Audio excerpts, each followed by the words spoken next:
पण आता जे राजकीय लोक हिंदू मुस्लिम वाद निर्माण करतात त्यात नक्की हिंदू कोण आहेत? म्हणजे आता जर 12 बलुतेदारांना जर ते हिंदू म्हणत असतील तर मग 12 बलुतेदारांना ब्राह्मण किंवा त्या लोकांसोबत का घेत नाहीत की आम्ही हिंदू आहेत, ते फक्त हिंदू म्हणण्यापुरतेच असतात आणि जेव्हा मुस्लिम विरोध करायचा असतो तेव्हा यांनाच वापरलं जातं.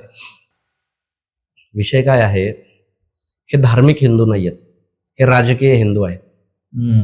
ह्यातल्या सगळ्या हिंदूंना एका लाईनीमध्ये उभं करा. यातल्या किती जणांनी भगवद्गीता वाचली विचारा, यातल्या किती जणांनी रामायण वाचलं विचारा, दासबोध काल ते मनाचे श्लोक ते जे आहे त्याच्यातले किती जणांनी दासबोध तरी वाचला.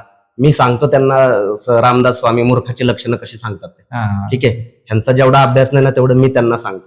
ह्यांच्यातल्या किती जणांनी तुकाराम महाराजांची गाथा वाचली. ह्यांना आस्थावादी हिंदू समजलं नाही.